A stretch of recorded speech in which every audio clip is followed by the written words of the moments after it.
So because I'm going to be showing the desktop in this video, I need to have OBS over on the monitor over here. So in order to look at OBS, I gotta look, well, here, let me show you what I'm talking about. So if I have OBS on this one, then this happens. It shows an infinite, because here's essentially my desktop, this portion right here.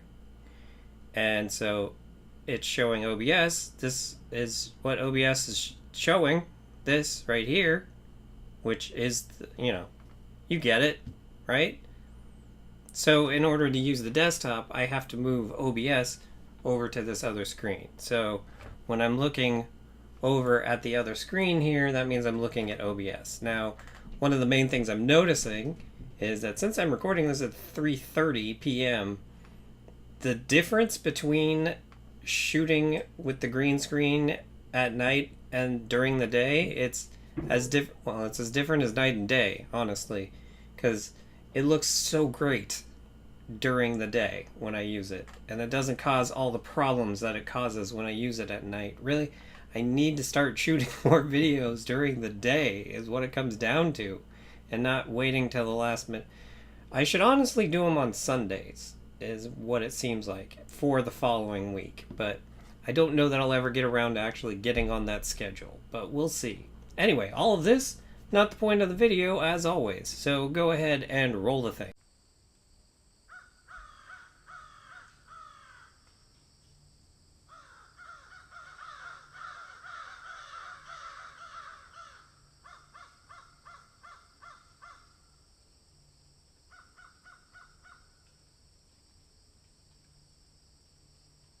Hey guys, Sean here. So as I said a couple weeks ago, I had just finished doing a D&D campaign, a Dungeons & Dragons campaign, if you don't know what D&D is, and that we would be starting a new campaign coming up, and that I would talk about my new character in that when it came around time for that. So just to refresh the previous one, so we did the starter set. So the starter set comes with a 6-part campaign that takes you up to like level 4.5 or 5, depending on if you do all the stuff. And it has 5 pre-made characters in it, so you don't really choose anything about the character. You just pick one of the 5 pre-made characters. I ended up picking the wizard, and then I changed a few things here or there. I think I changed the deity that this wizard follows. I think I changed the sex. I think it's a male wizard when you get the sheet. I made it a female wizard, and then you give it a name. They don't have a pre-made name, and so I think that's all the things that I changed about it. And so we went through it. It took 10 sessions to get through all of it, and then we finally finished it, and that was a couple weeks ago. So now we're going to start a brand new campaign, and the thing that is different about this campaign compared to the previous one is that this one is actually going to be created from the ground up completely. Now, normally when you do a campaign in Dungeons & Dragons, you'll get one of the books that has basically the adventures you go on. It has all the monsters that you fight in it, it has all the NPCs that you run into, it has the towns that you go to, it has the dungeons that you go into, hence Dungeons & Dragons. It has all the different things in it, and then that book is considered to be the campaign. But our new dungeon master that we're having, who was one of the players in the previous campaign and is now going to be taking over while the old DM becomes one of the players, he is writing the story from the ground up. So it's not going to be anything that's in any of the books. It's completely from his mind. And as a result of that, we are also making characters from the ground up. Well, that is something that you would normally do, though. It's usually only the starter set where you would start with the pre-made characters. Once you get into one of the other books, then you tend to generally make a character from scratch. So let's talk about the new character that I have made for this campaign. First and foremost, it's a he. So I went with a he this time. Normally when I have the option to make a character in a video game, I will make a female character because I play as a male character in real life. So I find it more interesting to play as a female character in video games, especially because it's rare. I mean, a majority of video game characters are males, so I like having the option to play a female character whenever I can, because it's a change of pace. However, in Dungeons and Dragons, when you are basically embodying the character and you're speaking for the character and you're essentially becoming the character, I find it easier to play as a male character, or at least I'm assuming I am, because I've only played the one time. So yeah, the fact that my character was female in the previous campaign, it really didn't come up that much, because that's what we didn't really roleplay as much, but I'm kind of hoping that we're going to roleplay a lot more in this one. So that's kind of why I want to make it a male character, just to make it more easier for this time through. Next time, who knows? I might play a female character again down the line. I might play the same character again from the first campaign down the line that I did. But as for now, this one's going to be male. Secondly, the race that this character is a tabaxi. Now, what is a tabaxi? It's essentially a cat person. And what do I mean by that? I don't mean that it's a person that has a lot of cats. I mean it is a person that is a cat. So here is an example of what a tabaxi is. As you can see, it's essentially as if people evolved from cats instead of monkeys. Although taking on a lot more of the features of a cat as opposed to humans taking on features of a monkey. You know what I mean. And then the third thing for creating every character is the class. And for this character, he is going to be a warlock, and more specifically, a hexblade warlock.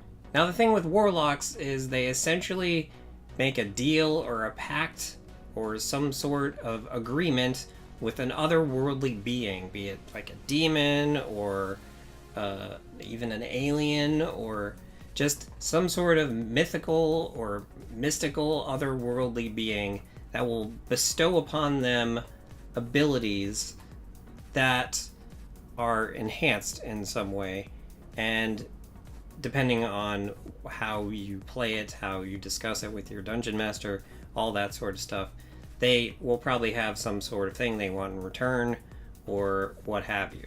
So generally with warlocks, the otherworldly patron that you have made this pact with will give you an item or something in order to channel all of the abilities that they have given you through. This could be a book that has spells in it. This could be, like, say, an orb that you get spells out of, or in the case of a hexblade, it could be a weapon. In particular, the type of weapon that the patron that my character has made a pact with that they are channeling the abilities through is a scimitar. Not much unlike this scimitar right here. Well, you don't just randomly have a scimitar lying around your house? What's wrong with you? How do you protect your family? So I told you about the sex and the race and the class of the character. Let's take a look at the miniature, and in order to do that, we'll first take a look at Hero Forge. I've talked about Hero Forge before. It's essentially a place where you can go and you can select all the various different things to make a character. You know, there's torso, legs, measurements, wings, gear, clothing.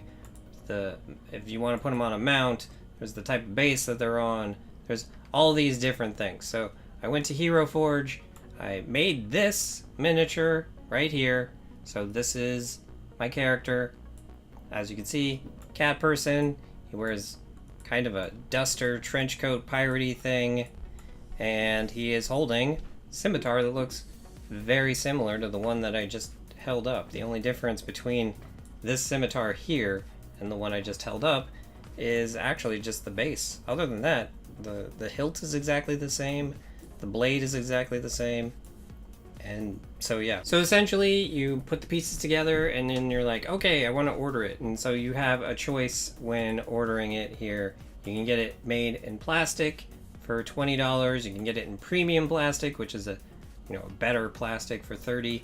You can get a steel version of it for $35. You can get it in bronze for $100, or you can get a digital download if you have a 3D printer for $10. So the guy that was the DM in our previous campaign, he actually does have a 3D printer, and so he ordered the digital download version for $10 and then printed it, and I didn't like the quality of it as much as, because the character I used in the previous campaign was I ordered from here directly, so the $20 version. And so I didn't like it as much. It's because you could see the rings, because the way the 3D printer works is it basically melts the plastic and then it goes in a ring, and then it builds up the whatever you're 3D printing over the course of hours. And essentially everything has rings. It's basically like putting layer upon layer upon layer upon layer upon layer upon layer. So it's very, very obvious that it's 3D printed. And even after it gets painted, you can still tell that it's 3D printed because you can still see the layers in it. So I'm just like, for $10 more, I'll just have them printed. So I ordered it, it got sent to me, and then I sent it off to be painted by the person that painted my previous one. Now, he's a guy that used to work at our company, and he is still close friends with the previous DM we had, and so I just hit him up on email and was like, hey, you painted the other one so amazingly well, can you do this one too? And he's like, yeah, sure, send it along and I'll do it. And once again, he did it in one night, and I will show you in just a second how it looks. So I want to quickly talk about what I sent him in order to paint it up. So essentially, let's bring this back up here. I traced the image from Hero Forge using that. It was a whole thing. I traced everything kind of very crudely. And so here is the scimitar. I traced it and colored it in using an iPad program. I think it was Procreate. And then the pants that he's wearing, I traced those, although you can't even see these leather pads on the legs, but I was like, hey, here, this is what the pants should look like. And then I sent him, here's the jacket and the shirt. So here, see the shirt. And I wanted like kind of a black jacket with a silver trim. Kind of, it's not because of the Raiders. I wanna just reiterate, this isn't because of the Raiders. I did not purposely, I wasn't even thinking about that when I did it. And then here's the back of it. So yeah, it's very crude, but just to kind of give him the idea of what I wanted.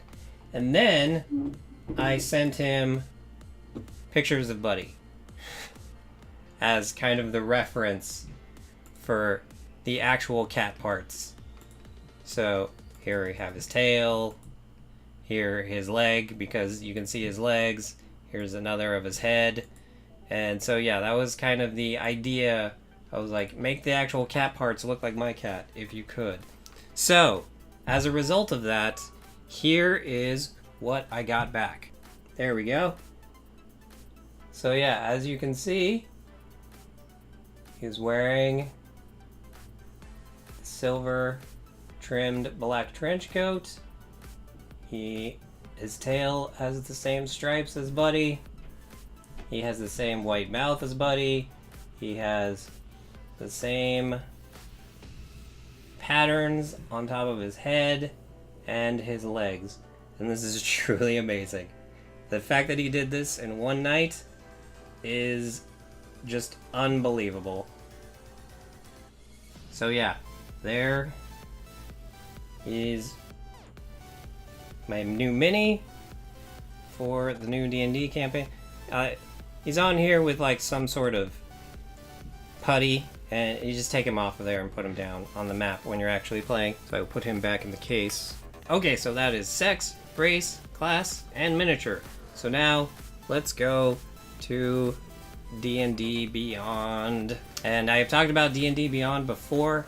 If you play D&D, it is amazing. It is an amazing service, and if you have a Twitch account, it's pretty much free. Although I do think you have to buy the digital version of the player's handbook in order to make characters. I'm not 100% sure. I do know that like if you want to do a character that isn't one of the base characters, because there's certain races that are only in the original player's handbook, and then there's expansion books that have come out afterwards, that if you want to do them, you have to have that book that has them in it. The Tabaxi is in that case, and also the Hexblade as a warlock class is in a different book as well. So you do have to have those different books. But if you're in a campaign with someone who has a monthly subscription, and they have books that are purchased, various books.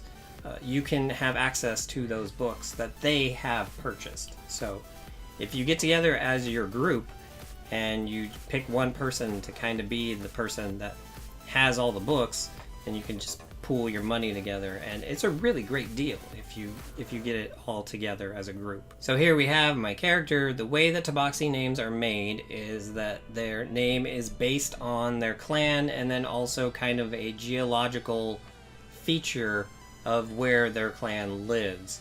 And so my particular character was raised in a city, so I went with the name Rain-Soaked Alley.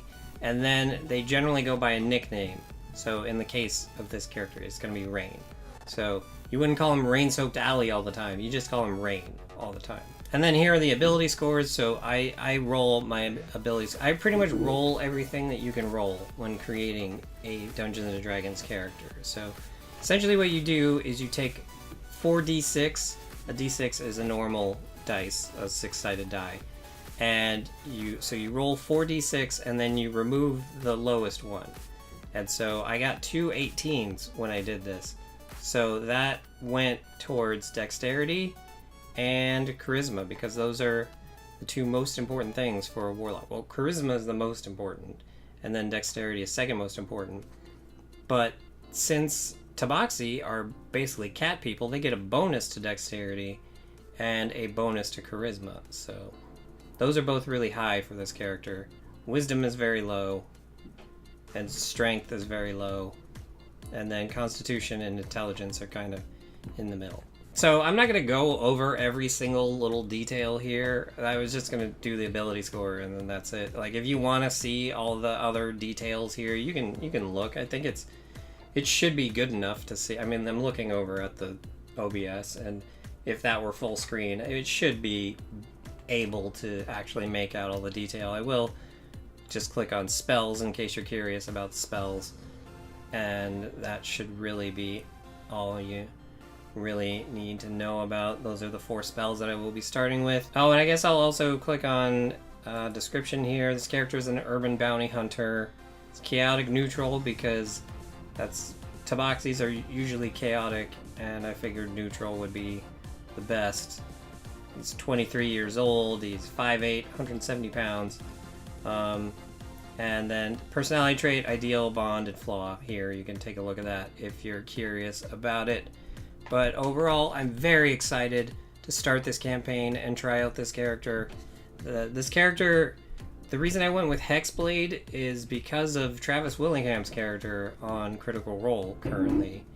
I find the class of Hexblade so very interesting because you have this weapon that is imbued with power from some otherworldly being, and I find that very fascinating. So in a few weeks or months, I will talk to you again about how things have been going with this character, but overall, yeah, as I said, I'm super excited. So yeah. That's pretty much it. Hopefully this time I didn't go 30 minutes like I did last time I talked about Dungeons & Dragons. But let me know in the comments down below, have you played Dungeons & Dragons? Have you wanted to play Dungeons & Dragons? If you have wanted to play Dungeons & Dragons, I highly recommend it. I know a whole bunch of people that have gotten into it in the last year.